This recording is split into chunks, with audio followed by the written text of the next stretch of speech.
گزشتہ تقاریر میں آپ کے سامنے تفصیلاً اپنی کم علمی کے اعتراف اور دہلیز سیدہ سے مانگی خیرات پہ اعتماد کے ساتھ میں نے مکمل کوشش کی کہ آپ کے سامنے اموی کرداروں کو، عباسی کرداروں کو اور امامت کو اجاگر کیا جائے۔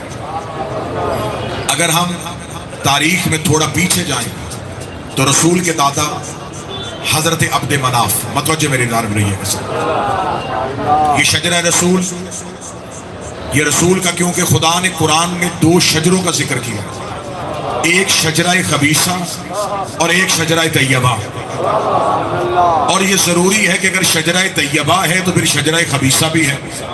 شجرہ طیبہ کی خدا نے وضاحت کی ہے کہ اس کی اصل توحید کے ساتھ ملی ہوئی ہے، اس کی شاخیں آسمان تک جا رہی ہیں۔ تمام مفسرین نے لکھا کہ شجرہ طیبہ سے مراد یہ اہل بیت ہے، یہ آئمہ اطہار ہے۔ اگر شجرہ طیبہ یہ ہے تو پھر اس کا مطلب ہے کہ شجرہ خبیثہ بھی وہ ہوگا جو ہر دور میں ہر دور کے امام کے سامنے آیا ہوگا۔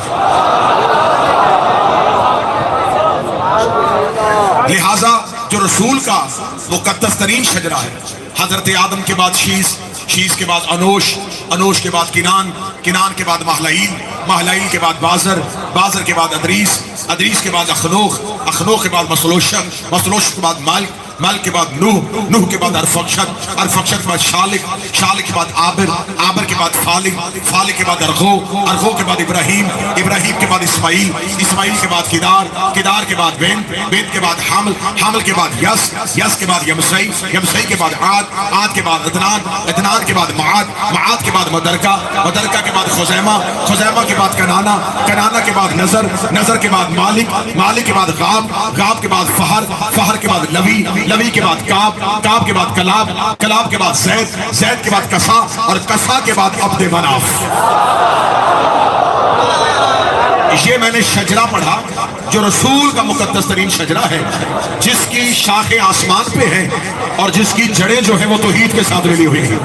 جب رسول کا شجرہ، بالکل تاریخی اعتبار سے مجلس ہے کیونکہ شب عاشور ہے، آج آپ بالکل بے شک داد تحسین نہ دیں، لیکن موضوع کو میں مسلسل کرنا چاہوں گا۔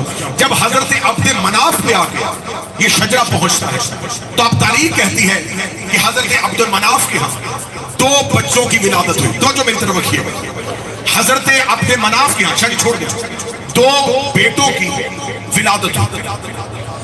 دونوں بچے جب پیدا ہوئے تو یہ جڑواں، ایک تاریخی روایت ہے کہ دونوں کی آپس میں پشت جڑی ہوئی تھی، اور ایک روایت ہے کہ ایک بچے کا پاؤں دوسرے کی پیشانی سے جڑا ہوا۔ ان دونوں بچوں کو تلوار کے ذریعے علیحدہ کیا گیا۔ جب تلوار کے ذریعے علیحدہ کیا تو اس دور کے بزرگوں نے کہا کہ ان دونوں بچوں کے درمیان تلوار ہمیشہ رہے گی اور ان دونوں خاندانوں کے درمیان ہمیشہ عداوت چلے گی۔ عبد مناف کے ایک بیٹے کا نام عبد الشمس تھا، دوسرے بیٹے کا نام عمر تھا، جن کو علیحدہ کیا گیا۔ یہ دونوں، یہ رسول کا خاندان پڑھ رہا ہونا، اور ایک بہت بڑی تاریخی دہشت گردی اس کا جواب دینے لگا، جو کہا جاتا ہے کہ اموی رسول کے رشتہ دار تھے۔ آج اس کا جواب میں کربلا سے اس منبر سے دینے لگا ہوں کہ حقیقت میں اموی کون تھے جنہیں شجرہ طیبہ سے ملانے کی کوشش کی جا رہی ہے۔ اب جب عبد مناف کے ان دو بیٹوں عبد الشمس اور عمر کو تلوار سے جدا کیا گیا تو شام کے علاقہ میں یہ رہتے تھے، آبائی وطن مکہ تھا، لیکن تجارت کی غرض سے حضرت عبد مناف شام آ گئے تھے، کیونکہ مکہ میں چھوٹے لوگ رہتے تھے، مکہ کے لوگ زیادہ امیر نہیں تھے، لہٰذا یہ تجارت کرنے کے لیے قریبی مضافاتی علاقوں میں جاتے تھے۔ لیکن جو عمرہ ہوتے تھے، جو امیر ہوتے تھے، صاحب حیثیت ہوتے تھے، یہ تجارت کرنے کے لیے روم جاتے تھے یا پھر شام جاتے تھے۔ روم بھی قدیم اور شام بھی قدیم تہذیب تھی۔ حضرت عبد مناف شام آ چکے تھے۔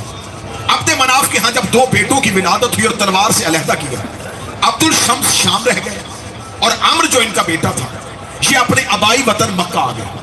یہ تجارت شام کرتے تھے، کاروبار شام کرتے تھے، رہائش شام میں رکھتے تھے، زیادہ وقت مکہ میں گزارتے تھے۔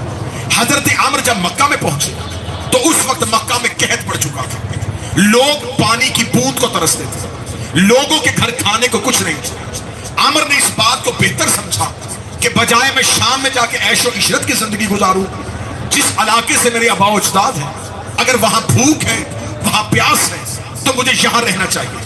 انہوں نے اپنے خزانہ کا منہ کھول دیا اور انہوں نے اپنے گھر میں دسترخوان لگا دیا اور مکہ والوں سے کہا کہ آج کے بعد تم نے اپنے گھروں سے کھانا نہیں کھانا، پورا مکہ میرے دسترخوان سے آ کے کھانا کھائے۔ یہ کتنی دیر مسلسل رہا؟ 4 مہینے مسلسل اہلیان مکہ عامر کے گھر سے کھانا کھاتے رہے۔ جب پہلے دن دعوت کا اہتمام ہوا تو وہ دعوت کا اہتمام کیا تھا؟ عامر نے اونٹ ذبح کروائے، اونٹوں کا گوشت بنایا، ان کے شوربے میں روٹی بھگوئی۔ یہ آج بھی ڈش جتنے عربستان کے ملک ہیں، عربوں کے، اسے سرید کے نام سے یاد کیا جاتا ہے، آج بھی یہ عربوں کی پسندیدہ ڈش ہے۔ عامر نے گوشت کے شوربے میں روٹی بھگو کے پیالے بھر بھر کے مکے والوں کے آگے رکھے۔ اس دور میں اس ڈش کا نام تھا ہوش، اور جو بانٹتا تھا اسے ہاشم کہتے تھے۔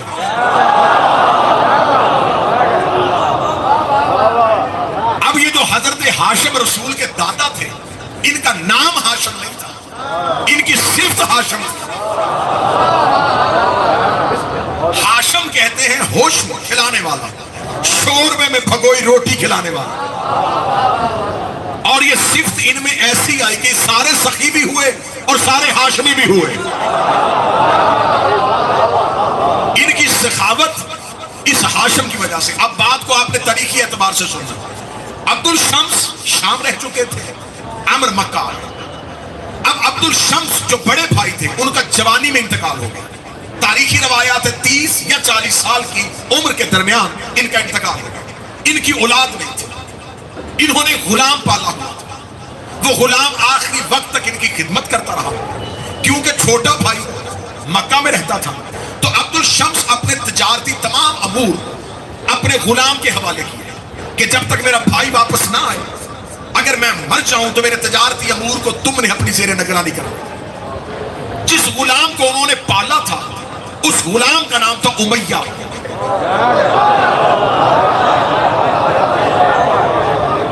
کیونکہ آج مجھے موضوع کو مکمل کرنا ہے، تو اس لیے میں بڑی جلدی سے تاریخ آپ کے سامنے پڑھ رہا ہوں۔ یہ بیٹا نہیں تھا،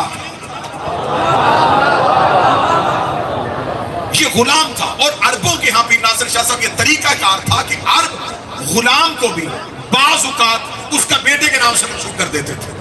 اب جب حضرت ہاشم، کیونکہ میں عمر نام نہیں لوں گا، ہاشم نام، اب جب ہاشم شام پہنچے تو پتہ چلا کہ میرے بھائی کا انتقال ہو چکا ہے۔ انہوں نے کہا سامان تجارت، ان کا کاروبار کس کے پاس ہے؟ انہوں نے کہا ان کا غلام امیہ دیکھ رہا ہے۔ انہوں نے اس غلام سے کہا کہ میرے بھائی کا جتنا بھی کاروبار اور بزنس اور تجارت ہے وہ میرے حوالے کر۔ اس کا نہیں، کیونکہ انہوں نے مجھے بیٹا کہا تھا، لہٰذا وہ میرے نام لکھ کے، اس کا میں نگران ہوں۔ اب حضرت ہاشم اتنے بڑے تاجر تھے کہ انہیں اس سامان سے کوئی غرض اور غایت نہیں تھی، لیکن امیہ سے ہاشم کی دشمنی چل پڑی۔ اب جناب ہاشم شام رہے۔ جناب ہاشم کا ایک چھوٹا بھائی تھا مطلب۔ ہاشم کے ہاں بیٹے کی ولادت ہوئی تو ہاشم نے اپنے بھائی مطلب سے کہا کہ کیونکہ امیہ میرا دشمن بن گیا ہے، میں نہیں چاہتا کہ میرے مرنے کے بعد یہ میرے بیٹے کو اذیت ہے، تو لہٰذا تو میرے بیٹے کو لے کے مکہ چلا جا، مکہ ہمارا خاندان آباد ہے، وہاں میرا بیٹا محفوظ رہے گا۔ ہاشم کا چھوٹا بھائی مطلب حضرت ہاشم کے بیٹے کو گود میں اٹھا کے اونٹ میں بیٹھ کے مکہ کی طرف چلا گیا۔ جب مکہ میں پہنچا تو مکہ والوں نے ہاشم کے بیٹے کو نہیں دیکھا تھا، ہاشم کے بھائی مطلب کو جانتے تھے۔ انہوں نے مطلب کی گود میں بچہ دیکھا تو اسے کہا عبد المطلب، یعنی مطلب کا غلام۔ اصل نام عبد المطلب نہیں تھا، اصل نام تھا شیبۃ الحمد۔ جو کہتے ہیں نبی کا خاندان مسلمان نہیں تھا، یہ کیسا کافر خاندان تھا؟ کوئی عبداللہ ہے، کوئی شیبۃ الحمد ہے۔ تاریخ سمجھ میں آ رہی ہے؟ بڑی جلدی جلدی صدیوں کا سفر لمحوں میں کروانے لگا۔ اب عبد المطلب جو ہے حضرت ہاشم کے بیٹے، یہ مکہ آ کے آباد ہو گئے۔ آباد بھی نہیں ہوئے، انہوں نے خانہ کعبہ کا نظام اپنے ہاتھ میں لے لیا۔ یہ حاجیوں کو کھانا کھلاتے تھے۔ یہ وہی عبد المطلب ہے، میں ایک تاریخی حوالے سے یاد کروا دوں، جب ابرہہ خانہ کعبہ کو گرانے کے لیے آیا تھا، تو اس نے آتے ہی حضرت عبد المطلب کے اونٹ پکڑ لیے تھے. اور یہ ہاشمیوں کا طریقہ کار تھا کہ یہ اپنے اونٹوں کے گلے میں کلادہ نہیں ڈالتے تھے. اونٹوں کے گلے میں، تو جو میری طرف یہ اونٹوں کے گلے میں، آواز پیچھے تک آ رہی ہے جی؟ بس پیچھے تک آ رہی ہے. میں جلدی کروں کیونکہ بہت زیادہ دیر ہو گئی ہے.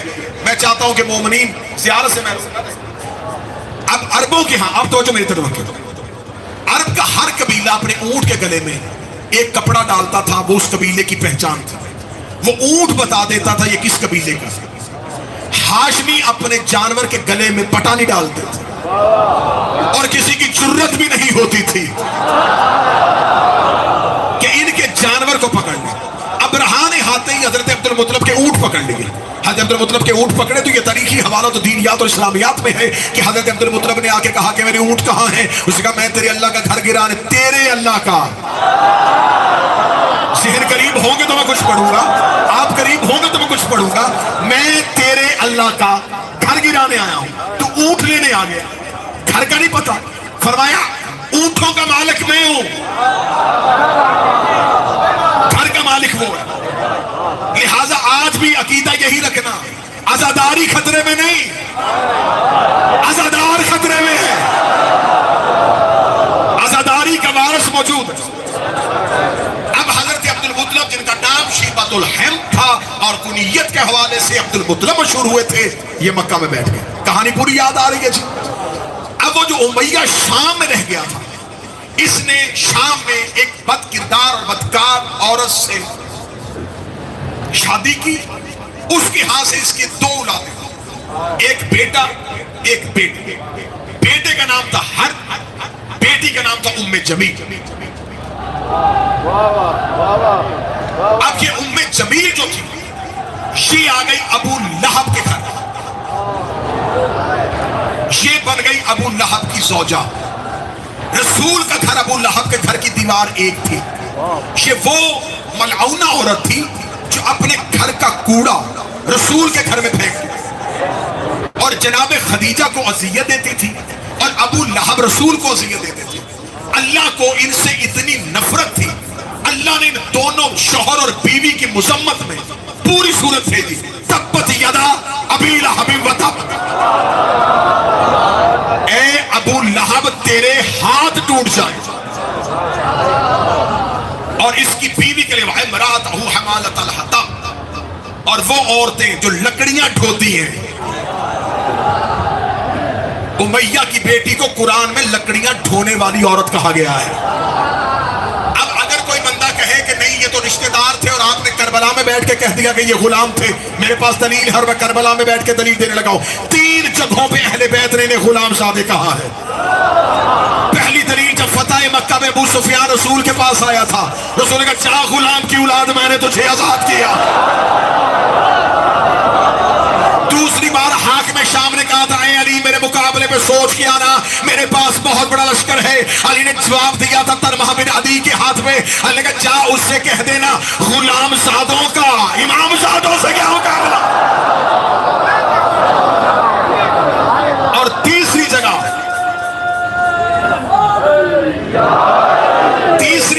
سیدہ عالیہ نے دمشق کے دربار میں کھڑے ہو یزید سے کہا تھا یبن عبد القاہ، اور ہمارے آزاد کردہ غلام کے بیٹے. تو یہ میرے پاس 3 دلیلیں ہیں کہ اگر یہ خونی رشتہ دار ہوتے تو نہ رسول غلام زادہ کہتا، نہ علی غلام زادہ کہتا، نہ شہزادی غلام زادہ کہتی. یہ ہاشمیوں کے رشتہ دار نہیں تھے، یہ نسل امیہ میں سے تھے. بات یہاں تک پہنچ گئی آپ کے ذہن میں؟ اب امیہ کی نسل سے میں نے آپ کی حاکم شام تک تاریخ آپ کو پوری سنا دی. حاکم شام آیا، حاکم شام کے بعد یزید آیا. 3 سال 4 ماہ یزید کی حکومت کا دور رہا. یزید کے بعد اب تخت پہ کون آ گیا؟ مروان بن حکم، جس کو رسول نے باپ سمیت مدینے سے نکالا تھا. مروان بن حکم کے بعد اس کا بیٹا عبد الملک بن مروان آ گیا. عبد الملک بن مروان کے بعد ولید بن عبد الملک، ولید بن عبد الملک کے بعد ہشام بن عبد الملک، ہشام بن عبد الملک کے بعد سلمان بن عبد الملک، سلمان بن عبد الملک کے بعد یزید بن عبد الملک، یزید بن عبد الملک کے بعد عمر ابن عبد العزیز آیا جس نے فدق اولاد فاطمہ کو واپس کیا تھا۔ ہم صرف گندے کردار نہیں بتائیں گے، اگر کسی نے اچھا بھی کیا ہے، اس نے فدق اولاد محمد کو واپس کیا۔ عمر بن عبد العزیز کا دور جاتا ہے، عمر بن عبد العزیز کے دور کے بعد منصور دوانکی آ جاتا ہے، منصور دوانکی کے بعد ہارون رشید آ جاتا ہے، ہارون رشید کے بعد مامون رشید آ جاتا ہے، مامون رشید کے بعد مہدی عباسی آ جاتا ہے، مہدی عباسی کے بعد ہادی عباسی آ جاتا ہے، پھر معتصم باللہ آ جاتا ہے، پھر محتسب باللہ آ جاتا ہے، پھر موثق باللہ آ جاتا ہے، پھر متوکل آ جاتا ہے، پھر معتمد آ جاتا ہے۔ ادھر خلافت کہاں سے چلی اور کہاں گیا گئی؟ ادھر عبد مناف کے بعد عبد المطلب آ جاتا ہے، عبد المطلب کے بعد عبداللہ آ جاتا ہے، عبداللہ کے ساتھ ابو طالب آ جاتا ہے، عبداللہ سے محمد آ جاتا ہے، ابو طالب سے علی آ جاتا ہے، ابو طالب کا بیٹا ہوتا ہے، محمد کی بیٹی ہوتی ہے، دونوں کی آپس میں شادی ہوتی ہے۔ ادھر سے حسن آ گیا، ادھر سے حسین آ گیا، ادھر سے سجاد آ گئے، ادھر سے باقر آ گئے، ادھر سے جعفر آ گئے، ادھر سے قاسم آ گئے، ادھر سے رضا، ادھر سے طارق گیا، ادھر سے نکی آئے، ادھر سے عسکری آئے، ادھر سے اموی مر گئے، عباسی مر گئے، دربار اجڑ گئے، بادشاہ قبروں کی جہنم میں چلے گئے، امامت کا وارث کل بھی زندہ تھا۔